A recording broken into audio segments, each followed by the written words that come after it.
Alright guys, welcome back to the channel. We're going to do another Q&A today. So I jumped back in an old video. It was actually when I was out in the park. I figured I'd go back in there, and because I know I overlooked some of these questions because I moved on to my latest Q&A, answered all those questions for you guys. So I'm going to backtrack a little bit. I'm just going to try and play catch up, make sure that I try to hit all your guys' questions.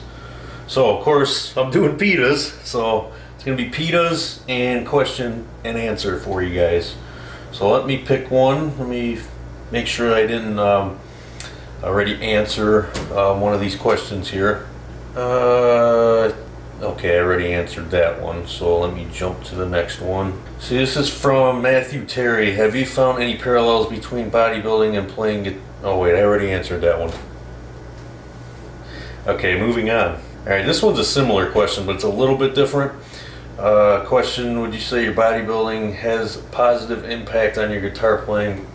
Not necessarily. I've had this conversation with quite a few metal guitarists when I've been to these concerts, or just anybody else who is into extreme music and playing this kind of metal on guitar.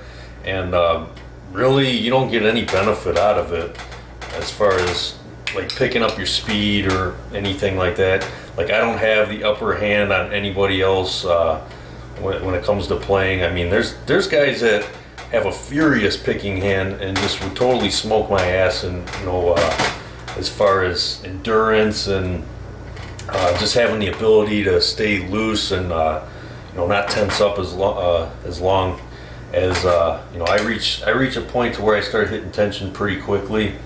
I've tried to backpedal over the years, trying to kind of teach myself to relearn out of 26 plus years of a habit.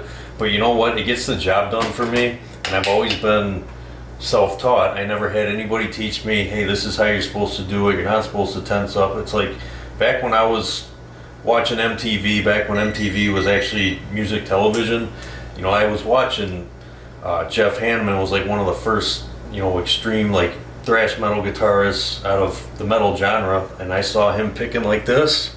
So I figured that must be how you do it. So that's just I kind of just tried to simulate what he was doing, and like I said, it gets the job done for me.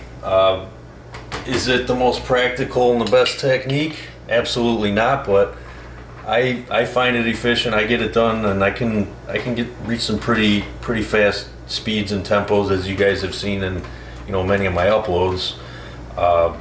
So yeah, you don't get the upper hand if you're a bodybuilder. And not to mention too, I mean, this is a whole different discussion, a whole different topic, but everyone has different amounts of fast and slow twitch muscle fibers. So basically, to kind of give you like the short end of like the description on that, your slow twitch muscle fibers are like your endurance fibers, marathon runners, people that can go long periods of time and their muscles just don't seem to tire. It takes a lot longer for them to do that. I'm like the opposite. I'm more fast twitch muscle fibers, so I'm built for like power and strength. So I tire with excessive amounts of trying to do endurance type things like that. So I will reach a point to where I can't go anymore. So hopefully that answers your question, because I think a lot of people, you see like these skinny metalhead guys that can just sit there and just pick like that all day long. A lot of those guys have slow twitch muscle fibers. They just are, their muscle cells in those areas, they're built more for endurance. They have more of those muscle fibers than somebody like myself, so I happen to burn out faster than they do. So that's where they would have, where everybody has different upper hands or has advantages over everybody else. So I mean, that coupled with learning the proper technique right off the bat, which I never had anybody show me what was right and wrong, but you know what, I'm going to keep doing it my way. And I'd rather, a lot of people spend their time practicing and all that kind of stuff. Like, when I sit down with my guitar, I want to be playing music. I want to be writing music. I don't want to backpedal and say, oh, no, don't do that, Kev. You're tensing up too much. You're tensing up. I don't want to dick around with shit. I want to play music. So, yeah, that's me being totally blunt, like probably hard-headed, but that's just how I am with that stuff. I am a Frasard, so I am quite hard-headed when it comes to some things. Some things I'm very patient with, like bodybuilding and just playing music and writing riffs. But things like that, if they irritate me, I'll get frustrated, and then I won't want to sit down with my guitar and actually play music. So that's why I cut that out of there. Now I'm all fired up. Dick. I'm just kidding. Alright, let's move on to the next question. Okay, this one is, what's your favorite part about metal music? It got me out of a lot of shit. I'm going to say that right now, and you guys have heard, I'm probably going to backtrack and tell this story many times throughout each of these Q&As, because I think it's very important. Everybody has a different reason why they got into metal or what it does for them. For me, it all started with my parents, like when they went through a divorce when I was when I was a young kid. Back then I was student of the month. I never got in any trouble. Like, I've never stolen a pack of gum from a store. I've never done anything wrong, because guess what? If I talked back to my older sister, or if I acted up towards my mom or said the wrong thing, Dad was coming home to give me a spanking, or come home with the belt, and my ass was hiding underneath that sink if I fucked up. So I made sure that I did not do that, or I definitely learned my lesson.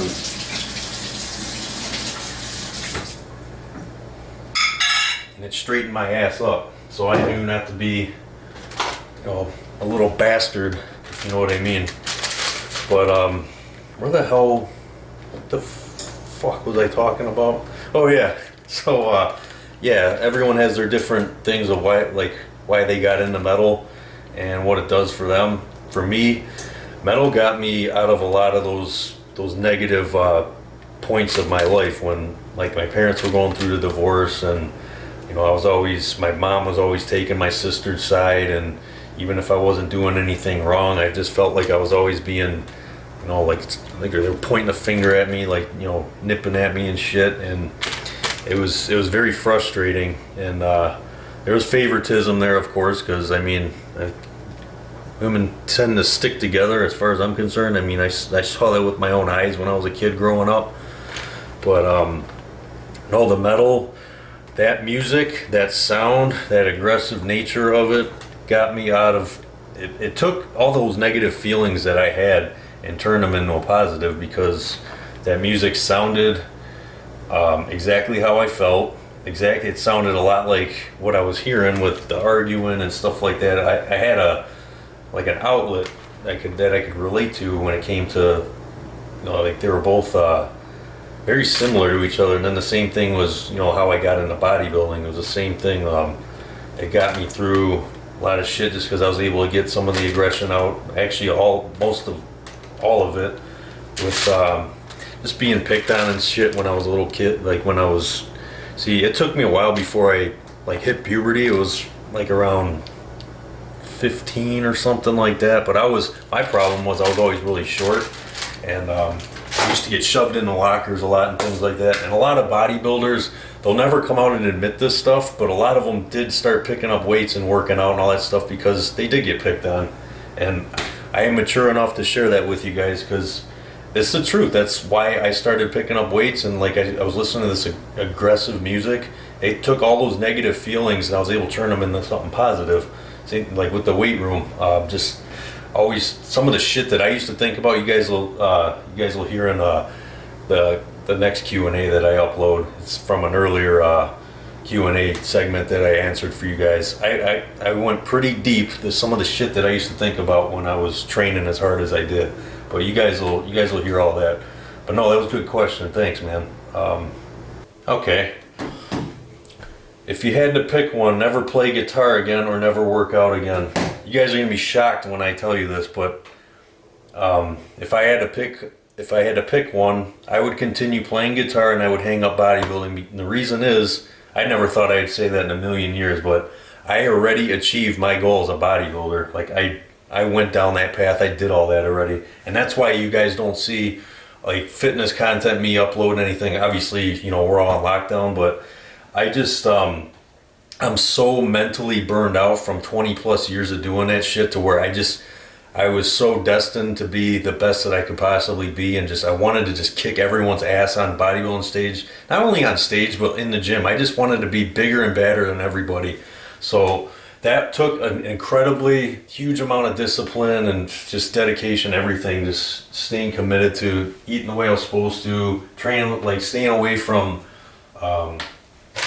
parties and things like that, and certain foods. I haven't had fast food in over 20 years. Last time I had fast food was a Wendy's in 2000. That's how dedicated and straightforward, like tunnel vision I was with this shit. Like I was gonna be better than everybody. That was how I always looked at it. And anytime I want something, I go after it and I give it everything I got. I never sugarcoat anything. And I encourage any of you guys out there, don't listen to a lot of the bullshit that's out there, because these guys don't know what the fuck they're talking about. They're stupid. They don't have the experience. A lot of these things that people say online just crack me up, because it's like, it reminds me of, you take an apprentice and you take a journeyman. It's almost like an apprentice trying to tell the journeyman that he's wrong and he doesn't know what the hell he's talking about. These people that are making these comments haven't gone down that road. They don't know shit. All you got to do is you totally focus in on what you want to do.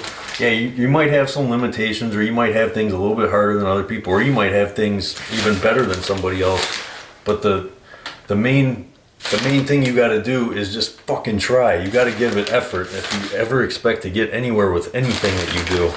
Like, you can't just sit there and make excuses. Anybody can sit there and make excuses and this and that. You can't be that person. If you expect to get anywhere with anything that you do, you can't be doing that shit. So yeah, to answer that question, since I already accomplished that goal as a bodybuilder, got everything I wanted with that, it was time to go back to my old hobbies and revisit them and accomplish those goals. Like, a lot of you guys that have been following me since I've been on YouTube, I started in 2006, April of 2006, so I've been on here for quite some time. Back in 2008, I recorded about 13 songs. It was a full length worth of material. So I did both guitar channels. We used what is it called, a direct box or something? See, I don't even know this shit. But we did record, and I recorded over MIDI drums. And that album that we recorded never got finished, so there's a lot of stuff that was just sitting there, and I don't have the DI tracks. Brian from Gut Rot has all that stuff, and I don't know where he's at. Nobody has really seen him or talked to him, so I don't know how the guy's doing. But it's time to move on to that chapter and get some music out there for not only myself, but a lot of you guys, really push me to keep doing this. You guys inspire the shit out of me, you really do. Like, it's pushing me to keep wanting to do these things that I love doing. I mean, you guys can tell how passionate, like you can tell where my heart is now just by seeing all the content that I upload.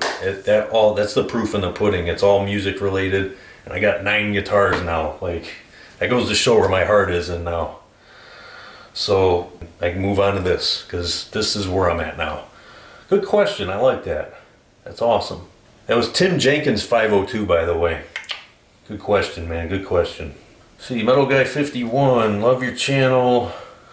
I would love to put these pitas in the oven because they're actually ready. I'm going to put that question on hold. Man, this is nice and warm. I'm going to sit right here and enjoy this. Okay, so Metal Guy 51 says, love your channel, man. Also, I love your guitars, especially the new Saw. That guitar is a killer beast. Of course it is. It's nice. And now the question, what is the next guitar you're going to buy or that you're interested in? Now, I've always wanted, I'm hoping before the day that I expire, I get my hands on it doesn't have to necessarily be BC Rich, but I want Pat O'Brien's 7-string V that he had built for him, custom built, that I saw in the Live Cannibalism DVD in 2000. Ever since I laid my eyes on that 7-string V, I've wanted it. So hopefully before I die, I end up having a guitar, have that guitar or guitar just like that. I've always wanted that guitar. And I did share my story of how I found pretty much that guitar, but it turned out to be a fake guitar that somebody sent me through Reverb. And that was the first time I ever got a taste of guitar fakery, not only in metal guitars, but just guitars period. Like, I did not think that anybody, like, when you think of fake guitars, you think people are faking Gibsons or Gibsons, or you get like the Fenders and stuff like that. Not a BC Rich 7-string V. I mean, come on, like that was a bit ridiculous. And then the guy who sold me the guitar, he had really positive feedback, and he did several transactions, and so it is what it is. Long story short, if you guys never saw or heard that story, I did get my money back, got a full refund from PayPal, and sent it back to the seller, and all was good. Everything worked out, so that was a good thing. But it was just a shame that that guitar was not real, because yeah, that was my baby. That was the one I wanted, and I thought I had it. Okay, let's skip down to some more questions. Gentry Carlo Nalzaro. I fucked that up so bad. Anyway, what are your thoughts on Resident Evil 2 Remake? Did you finish it? Yeah, I finished that game back probably like 2 or 3 days after I bought it. So I was super excited. That was always like my favorite childhood game, growing up. I think I was about 11 or 12 when I was playing that game. And I was a huge Resident Evil fanatic. I mean, I was totally anticipating the sequel, Resident Evil 3, if they were going to even do it back then. I mean, there was a time where, like, when all that was going on, I was so addicted. I was drawing, like, my own maps of, the storyline that I had was the city next to Raccoon City, whatever that could have been. It was all in my head. That you were one of the characters trying to get away from Raccoon City, and you end up in this other city that's a little bit bigger than Raccoon City, and you end up crashing your car because there's this chaos, and there's a outbreak over there. And yeah, I had all these maps drawn out. I had bosses, like where the boss fights were, and all kinds of shit. It was yeah, I was totally into that. But no, Resident Evil 2, yeah, I beat within 2 or 3 days, and that game actually. So I only seen like the first 2 trailers that didn't really show you gameplay, because I didn't want to see any of that. I just wanted to be a total surprise when I actually bought it and I played it. And I remember Mr. X, God, did I shit myself when that first encounter, because you don't see, I don't remember, I mean, it's been a while since I played the game, but I don't think there was a cutscene where you knew that he dropped into the police station from the helicopter. So I was coming back into the building, and I remember coming around the corner, and all of a sudden there's Mr. X, and he just goes like that, and he just starts coming after my ass. I'm like, holy shit! And then I thought I was safe when I was going room to room, but he just kept coming, and it freaked me the fuck out, man. Oh God, I missed it. It was so cool. Yeah, that game was incredible. The thing that got me about these Resident Evil games, though, it's just this is just a little nitpick, but I don't see how these streets would have ever been like functional in real life, because every street, like just now playing Resident Evil 3, I'm still kind of in the middle of that game. These streets would not function in real life. Like, there's one lane going down every single street. There's like barely enough room to get, like, so you got your sidewalk and then you got the one lane. There's like barely enough room to even get a car down these streets and shit. It's just yeah, I'm like, what the hell were they thinking? Why wouldn't they make these look a little more realistic? Like, actually have a few lanes per street, because it just doesn't make any sense. The layout just doesn't add up. But yeah, that's my little nitpick. It still looks cool, but like when I look at those backgrounds, I'm like, this shit would never work well or work right in real life. Yeah, so moving on to the next question.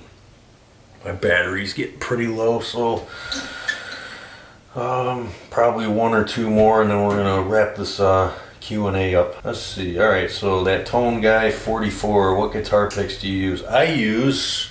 Hang on a second. So these picks have always been my favorite. Once I got a hold of them, fell in love with them. Damn camera focus. Yeah, dude, this thing's being such an asshole right now. Of course you can't see it. I'll just explain to what this is, this freaking camera. This is a Dunlop 2mm gator pick. These are my favorite picks. They're thick, they don't flex, and they hold up to my crazy hard as fuck picking. So those are the picks that I enjoy using.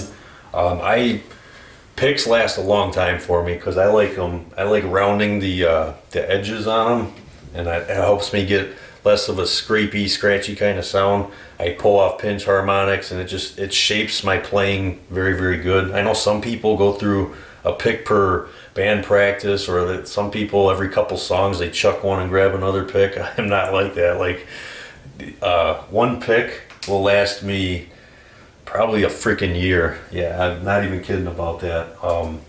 Yeah, they last a long time for me because that's just how I like them. I like wearing them in a certain way, and I'm gonna try this again, but this is totally not gonna work because it didn't work the last freaking time. Come on, you said you're focusing. Can you see that or no? Of course, you can't have a conversation with me because I can't hear you. But no, so these have, if you guys can't see that, there's like an edge that starts to get kind of formed in there, and that's how I like to play. I like broken in picks, always have. Now, when I was growing up, learning how to play guitar, I just kind of grabbed what I could get my hands on as far as picks were concerned. Like, I've had Fender medium picks and they sucked. I didn't like the thin picks. I don't know how anybody uses those. Those are like paper. Those things will just break. Actually, Terrence Hobbs gave me a pick. It was a Jazz 3, I think. Let me see. I got it over here. I never throw any of this shit away. Like, none of this stuff gets lost. Like, this stuff has sentimental value to me. These people I look up to, and I always will. So I hold on to the shit that they give me or what have you. But no, I think this is a Jazz. Yeah, it is a Jazz 3. Okay. So this tiny little 1mm pick. Now, I've tried playing with this, and that sounds so gay. So I tried using that pick, and I don't like them. They flex when I'm trying to pick, and I can feel that, and it just throws everything off. But it works for him. It works for a lot of guys. I just don't pick that way, and I probably never will. It's pretty hard to undo 26 plus years of a habit. Yes, I get to eat soon. So we're gonna do one more question because I'm at 10% battery on there, and holy shit, never mind. I'm out of memory, so we're gonna cut this video here. Thanks for watching. See you guys later.